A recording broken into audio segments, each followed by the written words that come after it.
le tali lau whaiwhiau mo oe, le tali lau tamapo lo tina, tu taito tasi tato. O se le au ia ta, au esele ia ta, o se le whaputu whatasi pau, whaata ape lea.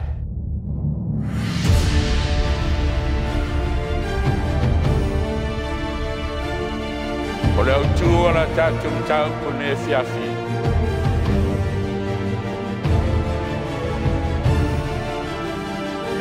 Whalina su whāko koe wāko le tasi angelu whāpeatu a pa'u Papelonia.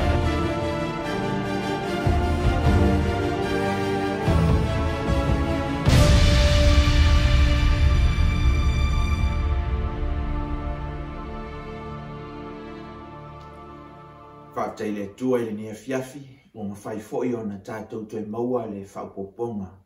Ia o tātou sauninga Afiafi e pei o na tātou māsani ai.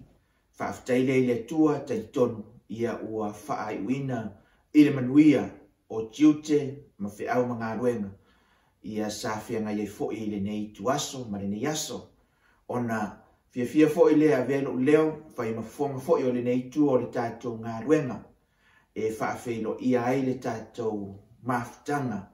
Mai lava i le tātou te itai ao Pastor Willie ma le whalitua. Ia e meise o le laulau a fono i ona tōwhinga ese.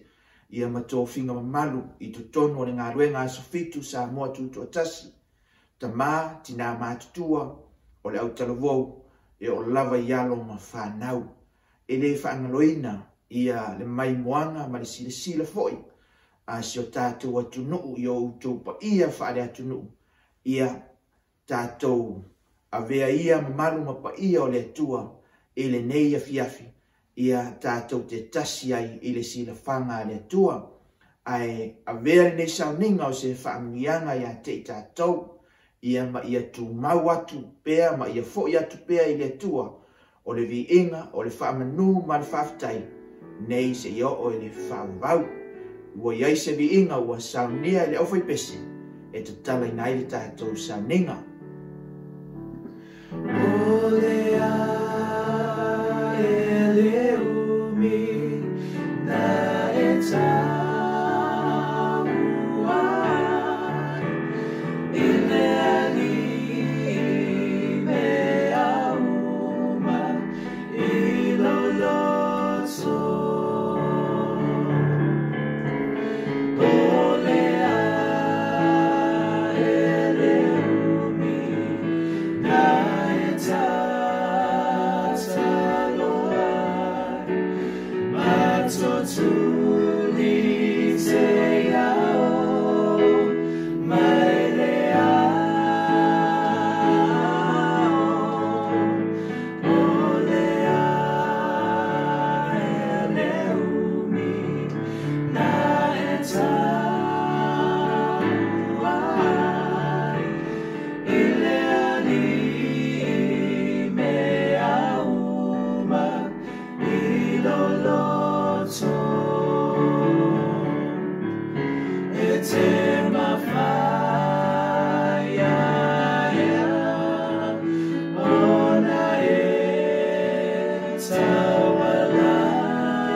Since your mind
tātou te talo.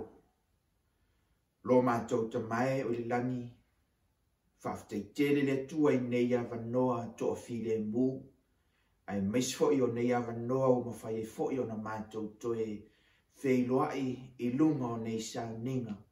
Mātou te whaafo I atua I pēa, ma vi ia I pēa lo suafa, nei se I o le whaavavau lava, awa o lo lava suafa, e ta tau ma e ono mea iai le vi inga.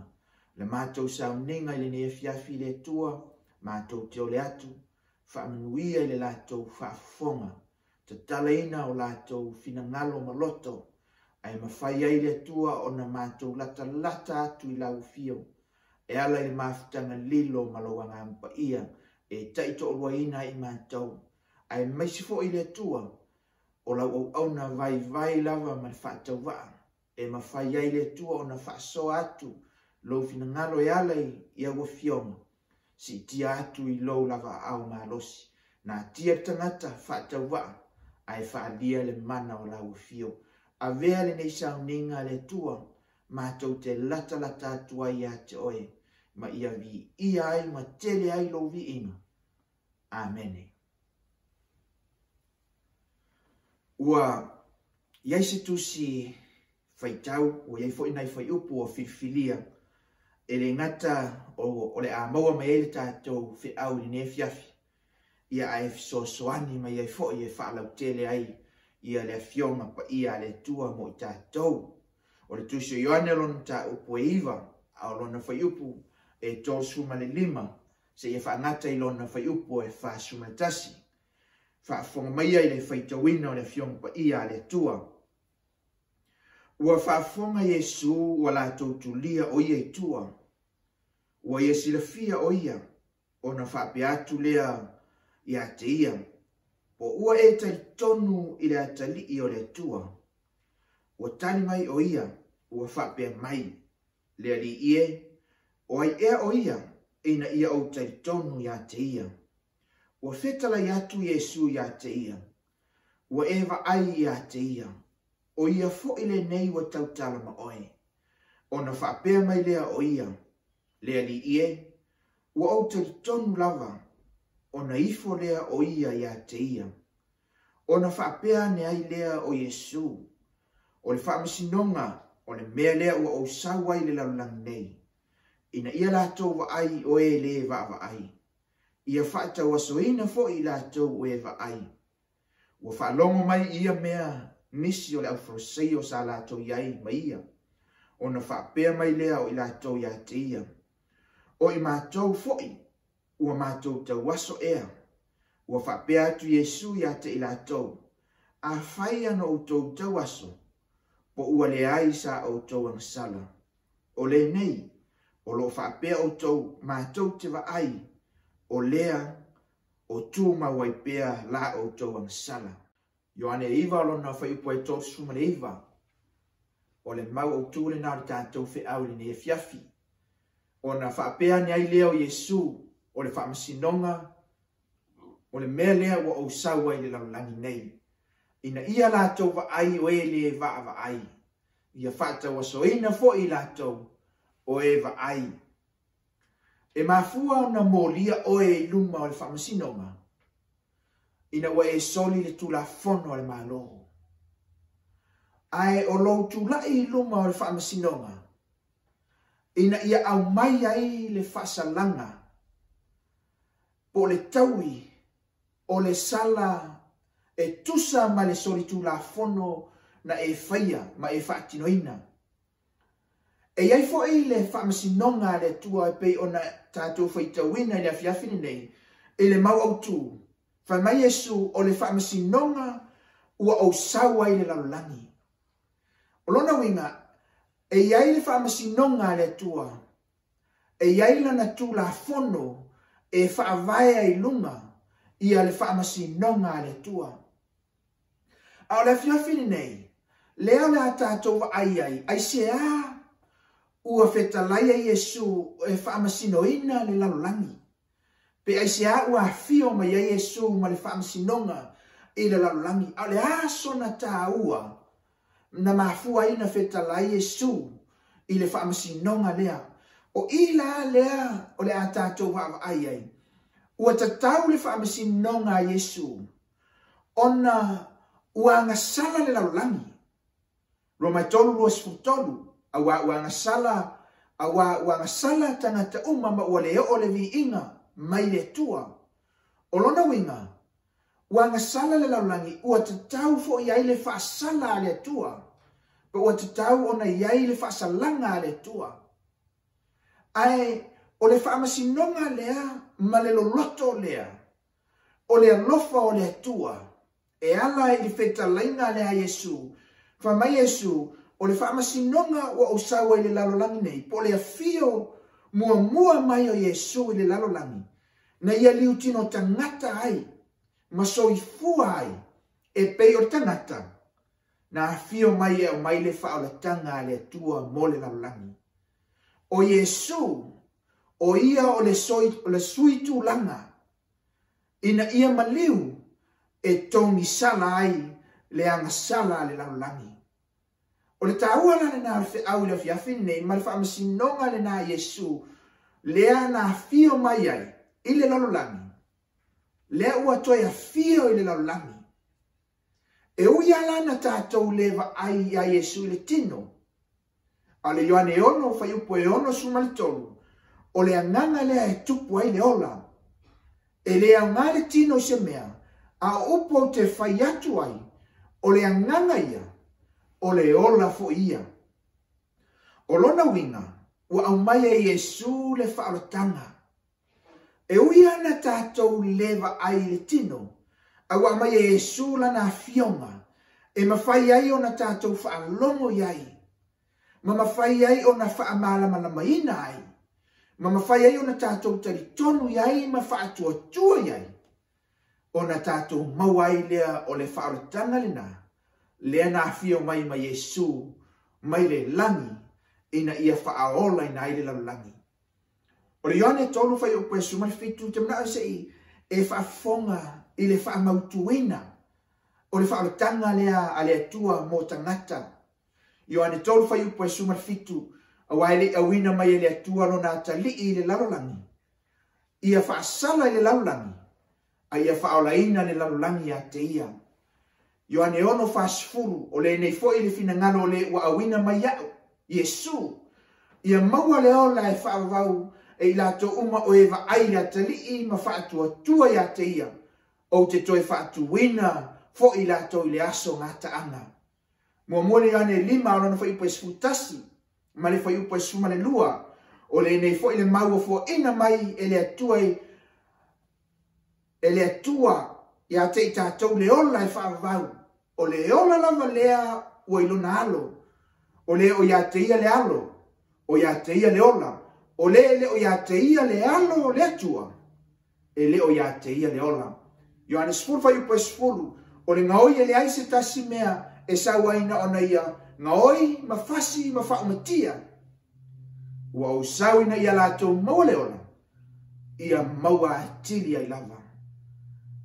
O le whaaratanga le nā, ma le mea lofa le nā le atua, e uia nā ngasala le lalolangi, e uia o tātou o tangata ngasala, a ua mai e le atua le whaaratanga mo i tātou.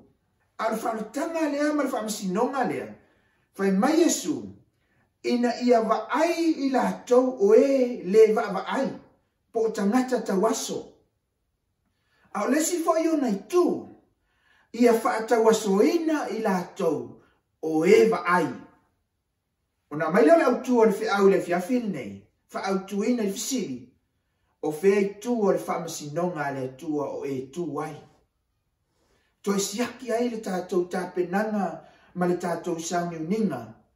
Mo le afio whaalua mai o Yesu. O le afio mo mua mai o Yesu. Wa au mai le whaalatanga. Ai le mawhai o na o ngā le whaalatanga a le tua. Pe a le mawhai o na tātou talia ina i le whaatua tua.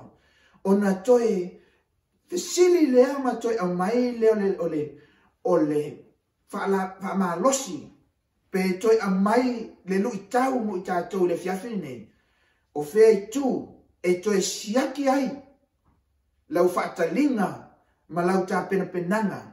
Mo le fio mai Yesu. Ma ai po o whea le tū o le whaamasinonga o e tū ai. Ile Ioane Maiava alona whai upo e whasefulu. Leana tātou whaitauina ma avea ma tus whaitau. Ua whaalongo mai ia mea nisi o le au whasei o sa lātou iai mai ia. O na whaapea mai leo i lātou iate ia o i mātou foi. Ua mātou tau waso ea. Ea, tuna aina ia e marama lama i le whiau ao e whaafonga le whiau le fiafine. E ui ana tupu i le taimi Yesu ma ta ngata whaalitino.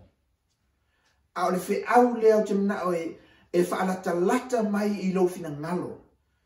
O leo lo o whetalai Yesu, whaalea nganga po whetalai Yesu i le loto ma le mawhau o le tangata. O le tangata e ui ana wa ai. A e le mawhai o na talia i le whaatuatua. Ma le tangata e manatu e le aiso na whaamoe moe. Tangata e manatu o ia o le tangata ngasala a ua filifili na te talia ina. Le whaalatanga Yesu o le tangata lale na lea tautala Yesu o le tangata ua whaapula ina o na mata. Ma le tangata e pupula a e le mawhai o na taritonu i a Yesu o ia o le li o le ola. Se wha maramlama le luka le sumaritasi, whai upo e tol whamar, whai upo e tol sumare lima. O mata o le la mepa le o le tino o le nei, pe a whai ua le leo mata, e marama lama o mai lo tino, ai a whai ua le ana, e pou li uli ai lo tino. Whai upo e tol sumare lima, o le nei, ia oe nei po misa le marama lama o e tonu ia te oe. O lo tau tala la le au le fiafini nei. Pe o le fesili lea e fesili ai le au tu o le au le fiafini nei. Po o fea le tu o e tu ai le whaamasinonga le tua. Po e tu i le tu a tangata tau waso fia maua le whaalatanga. Po e tu i le tu a tangata e pupula ai la tau te le fia talia ina le whaalatanga. A le whaalatanga le whamai Yesu. Whamai le malama le na e to tonu ia te i tātou. A ona pongisa, ona le mawhai lea, ona susulu mai, ma tātou ta lia ina i le whaalatanga le tua. Ioane Maiava i poe lima, ua pupula mai fo i le malama i le poliuli, ai le ita lia i le poliuli. E mafua na tātou le ta lia ina, le malama ma le whaalatanga lea, leo au mai Leahtoya ia te i tātou, ona o le tātou fifilinga. Ina ua whaama o tātou loto, ma whaama ua lunga o tātou loto. Tātou te le fia talia ina, le whaalatanga Leahtoya, wa au mai ailo na alo Yesu ke riso. Mua lale ai sila, ma tātou ai o tangata e wa ai lewa ai. Ma le mafuanga lea e mafua ai, ona pasi le whaamasinonga, ma avea tangata ia wa umana au mai eile mea alofa ma le whaalatanga, ai le mawhai o na talia i Leahtoya. Ioane tolo alona whai upo e Maiava, o le whaasala fo i le nei, ina ua o mai le malama i le lalolangi, a o tangata e sili lo Leahtoya manao i le poliuli, i lo Leahtoya manao i le malama. Awa eleanga a Leahtoya mio.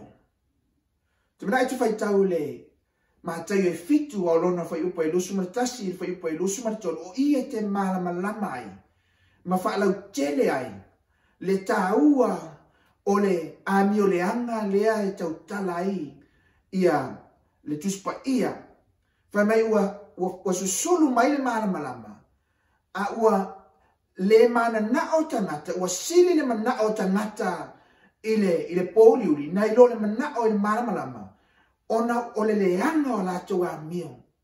A le a mio leanga le o tangata, pe tangata ia e toa tede, o tangata ala langa ile tua, matatalo ile tua, mavivi ile tua.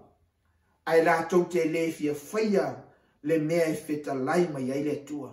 Le mea le ta o le a mio leanga ile tua, ua pula mai ma fa longo ile fionga ile tua. Ma lato malama le lei e lato faitau le tuspa ia ma le opua le tua. Ai le mawhai o na fia usitai ile tua e tau ile tua o tangata mio le anga. Lua koronito e whaalo na whaipo e wha. Ua whaitau asoina manatua i lato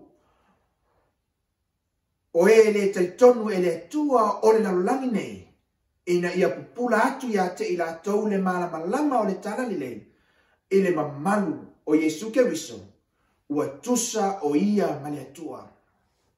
E mana o le atua e ina ia pupula mai le malama ma tatou maua le whaaratanga lea. Ta lia le whaaratanga lea ia Yesu Keriso. E whaaola ina i tatou le ola e whaawam. Ai e iai fo i le atua o le neila lo langi lea e whaamatala e le tuso koronito le apostolo Paulo o Satani. O Satani lane na ua whaatau asoina e le mana o Satani e whaolaina tātou. O na whaatau asoina le Satani manatu, ma mawhau.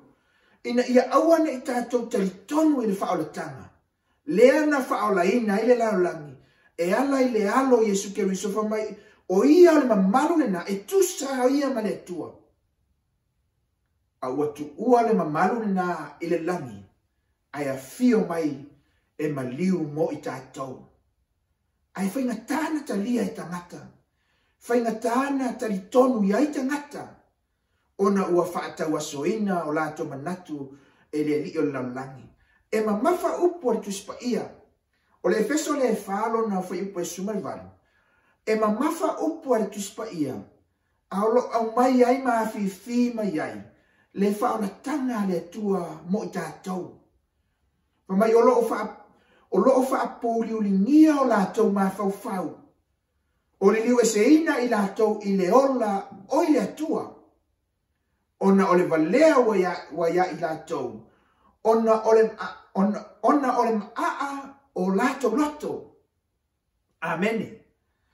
E mafua ona wha pōli o lingia. E mafua ona le te talaina ma le susulu mai le malama. O le atua i te tonu ia te i tātou o lau fifilinga. Ma le tātou fifilinga. Aisea, ona ua whaama aina o tātou loto. E le mawhai ona fōsia tātou e Satani. Ma whaapongi sa aina o tātou loto e Satani. E mafua, ona o tātou. Ua tātou whaatangaina Satani. Ma tātou fia ia Satani. A on tātou fia ia Satani fa mai fa amtalanga le apostolo Efeso ono le maa o tau loto. O le fia foi lana na mo i tātou le fia fine e mafua na tātou le taliaina. E mafua na fa apoli ulingia. O tātou mafau e mafua na liliu e seina. O tātou i tātou mai le ola mai le atua. E mafua ona fa avaliaina i tātou e Satani. Ona wa tātou filifili e whaama o tātou loto i le upu a le atua. E mana o le atua i a tātou tō sina i a te ia. Ma ia whaapulaina o tātou mata. Whaaleanganga. E ma whai ei ona tātou i loa le tāua. O le whaaratanga po le whaamasinonga lean whamai le fetala Yesu. O le whaamasinonga ua o saua i le laulangi nei. Ina ia pupula mata. O i lātou e le vava ai. Ia whaatau asoina fo i mata. O i lātou o e va ai. O tangata e le talitonu. Tangata lātou te le taliaina upu ma le fionga le tua. Au sili ia te i lātou ia a onga lotu e a onga e kalesia. Sili a te i lātou ia manatu o tangata. ua le faasilia Leahtoya ma lona finagalo.